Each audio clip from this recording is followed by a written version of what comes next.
Ang dami kong nare-receive na messages or mga inquiry kung paano nga ba ako nag-register for the civil service examination na gaganapin next year, March 3, 2024.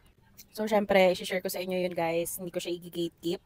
At kung napapanood nyo tong video na to, actually ongoing na yung pag-accept nila ng mga applicants na gustong mag-exam for the professional and sub-professional exam. Naghanap din ako ng video na makakatulong sa akin kung paano nga bang mag-register kasi this is my first time pero sadly wala akong nakita na ganun ka-specific. Namali ako sa isang Facebook group or isang forum kung saan nandoon lahat ng mga nag-take na at magti-take pa lang ng civil service exam. So actually tapos na ako mag-process so i-run through ko sa inyo. Pinaka first step niyan, of course, is gagawa tayo ng account. Mag-create tayo, magsa-sign up tayo, magre-register tayo sa Civil Service Portal. So, para hindi kayo mahirapan, link and bio, nilagay ko na po doon yung link ng Civil Service kung saan pwede kayo makapag-register.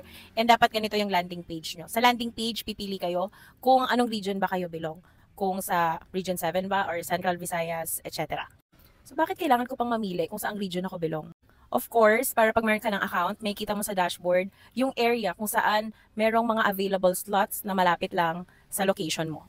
And then after nyan, kailangan nyo mag-sign up. Lalagay nyo yung first name, middle name, last name, email, username, password. And then i-tick nyo yung I agree and accept the privacy notice and then sign up. So take note lang, please always remember or i-take note nyo yung username and password kung saan kayo lang yung nakakaalam at nakakakita nito. After nyo mag-create ng account, kailangan nyo i-refresh yung email nyo and then you need to verify your account para maging successfully registered kayo sa Online Civil Service Examination Application System. Wala kang ibang gagawin kundi i-click nyo lang yung link na yan para ma-activate na yung account niyo sa civil service. So this is our list of available examination schedules. So dito nyo makikita kung saang testing center ba ang available pa. Makikita nyo rin dyan yung status kung closed or open pa at kung pwede pa ba kayo makapag-proceed at makapag-book ng appointment para sa inyong physical appearance or submission of your requirements. Makikita nyo rin dyan kung ano nga ba yung type of examination na iti-take ninyo, kung magpa-professional ba or sub-professional. So if you're lucky enough at meron pang available slots, that's the time na meron kayong i-fill up na details. And then meron din sila mga important reminders just like this. So if I were you, basahin nyo siya ng maigi kasi kailangan nyo yan for your physical appearance and submission of your requirements. Yung fill upan nyo naman na details is all about yourself.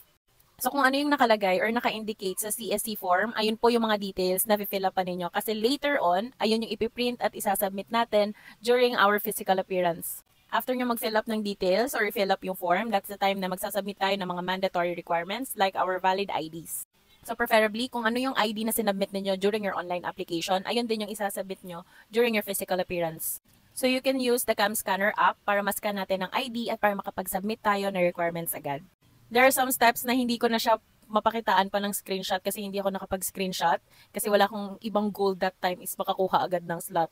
Pero yung idea is nandito naman. So, how will I know if nag-push through yung online application ko? So, ito yung makikita nyo guys na notification doon sa portal. And honestly, wala akong na-receive na email regarding dyan. Follow for part 2!